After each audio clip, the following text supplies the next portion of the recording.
හෙල්ලෝ France welcome ටු චිඩ්නසිත්තලදී මම අද දින වීඩියෝ එක රවුටර් එක යූස් කරනවාට ගොඩක් වැදගත් වෙන්න පුළුවන්. ඉතින් ලංකාවේ ගොඩක් කට්ටිය රවුටර් යූස් කරනයි කියලා පාවිච්චි කරන්නේ ගොඩක්ම ඉන්ඩෝර් රවුටර් සිස්ටම් එක. ඉතින් ඉන්ඩෝර් රවුටර් සිස්ටම් එක යූස් කරන ඔයාට එන ප්‍රශ්නයක් තමයි ඔයාගේ ප්‍රදේශයේ ඔයා ඉන්න ලොකේෂන් එකේ ඉන්ඩෝර් සිග්නල් තියෙන්න පුළුවන්. ඉතින් අවුට්ඩෝර් සිග්නල් තියෙන්න පුළුවන් ඉන්ඩෝර් සිග්නල් අඩු වෙලා. ඉතින් ඉන්ඩෝර් සිස්ටම් එක සාමාන්‍යයෙන් අවුට්ඩෝර් සිස්ටම් එකත් බැලුවම පස්සේ බජට් එක ගොඩක්ම අඩුයි. ඉතින් මං අද ගෙනාපු වීඩියෝ තමයි ඔයාගේ ඉන්ඩෝර් සිස්ටම් එකට මං අද ගෙනාපු ඇන්ටනා යූස් කරලා අවුට්ඩෝර් සිග්නල් ස්පීඩ් එකම ගන්න පුළුවන් හොඳ ට්‍රික් එකක්.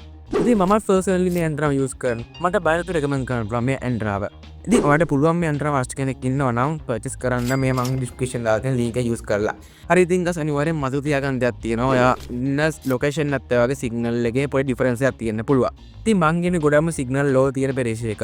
හරි ඉතින් guys එහෙනම් අපි අපේ වීඩියෝ එකට යන්න කලින් මතක කරගන්න channel එක subscribe කරන්න මතක කරන්න. ඒවා මට කරන උදව්වක් විදිය. අපිම අපේ වීඩියෝ එකට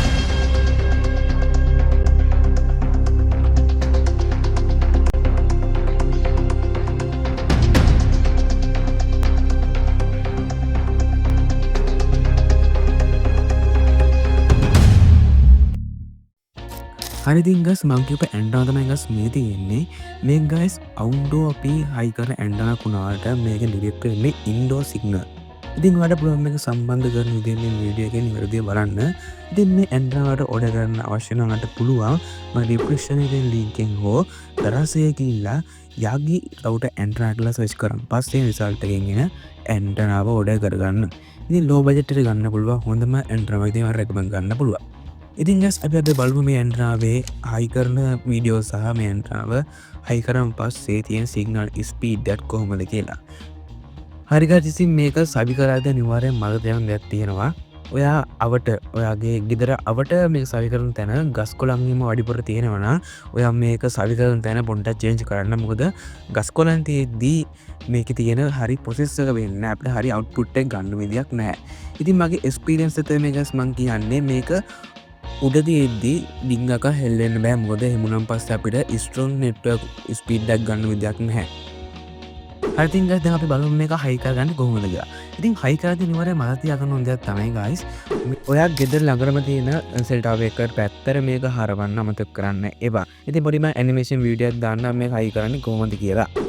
හරි ඉතින් guys ඔකට බලන්න මේ පිච් එකේ තියෙන විදියට අපේ යාගේ ඇන්ටනා හයි කරන ස්ට්‍රක්චර් එක. ඉතින් ඔයා මේ ඇන්ටනා හයි කරන්න ඉතින් ඉන්නනම් අනිවාර්යයෙන් මේ ස්ට්‍රක්චර් තියෙන පිළිවෙලට හයි කරන්න මතක කරන්න එපා.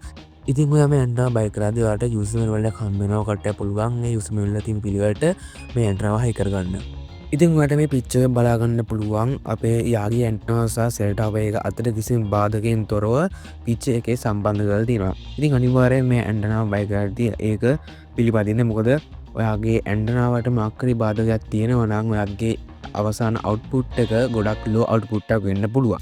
හරි ඉතින් guys මේ තියෙන්නේ මං ඇන්ටනා හයි කරන්න කලින් මගේ රවුටර් එක පේන විදිය. ඉතින් කිසිම සිග්නල් එකක් නැහැ බලා ගන්න පුළුවන් කට්ටියට. ඉතින් මේ අවුට්ඩෝර් ඇන්ටනාව හයි කරන්නේ ඔතන පේන තියෙන ජැක් එක යූස් කරලා. ඉතින් මේ ජැක් එක අනිවාර්යෙන් ඔයාගේ ඇන්ටනාවත් එක්ක එනවා. ඉතින් guys මම පාවිච්චි කරන්නේ මෙන්න මේ යකඩ බටේ. මොකද මං කලින් ලී බටේ තමයි හයි කරලා තිබ්බේ. ඉතින් මගේ එලි බටේ දිරලා කැඩලා තිබුණා. ඉතින් ඒ නිසා මං දැන් පාවිච්චි කරන යකඩ බටයක්. ඉතින් මම රෙකමන්ඩ් කරන්නේ යකඩ බටයක් පාවිච්චි කරන්න. මොකද යකඩ බටයක් පාවිච්චි කරන් පස්සේ ඔයාගේ ඇන්ටනාව ගොඩක් ස්ට්‍රොං තියාගන්න පුළුවන්. ඉතින් දැන් බලමු guys අපි කොහොමද ඇන්ටනාව හයි කරන් පස්සේ පේන්නේ කියලා. ඉතින් guys බලන්න බලන්න දැන් මම මෙන්න මේ වගේ ඇන්ටනාව හයි කරලා තියෙන්නේ මගේ ළඟම තියෙන සෙල් ටවර් එකට මුහුණම විදියට. ඉතින් ඔකට මේ වගේ අනිවාර්යෙන් සම්බන්ධ කරන්න මතක කරන්න එපා. දැන් guys අපි බලමු මේකේ ස්පීඩ් ටෙස්ට් එකක් කරලා කොහොමද මගේ ස්පීඩ් එක තියෙන්නේ කියලා. හරි guys දැන් බලා ගන්න පුළුවන් මම මේකේ ස්පීඩ් ටෙස්ට් එකක් කර වෙලාවක ස්ක්‍රීන්ෂොට් වගේක් බලා ගන්න පුළුවන් guys දැන් ඔකට යන්න. ඉතින් මගේ අවසාන අවුට්පුට් එක මෙන්න මේකේ බලා ගන්න පුළුවන්. හරි ඉතින් guys මම නිදි මම අද වීඩියෝ එකට යම් කිසි නොරන්ජ අප් වෙන්නේ නැති. ඉතින් ඔයාලට මගේ ප්‍රශ්න තියෙනවා වරින් කමෙන්ට් එකක් දාන්න මතක කරන්න එපා. මට කමෙන්ට් එක වඩා බලන්න. ඉතින් guys අපි වෙන වෙන වීඩියෝ හම්බෙමු මම අදට එන්නම් ජය වේවා.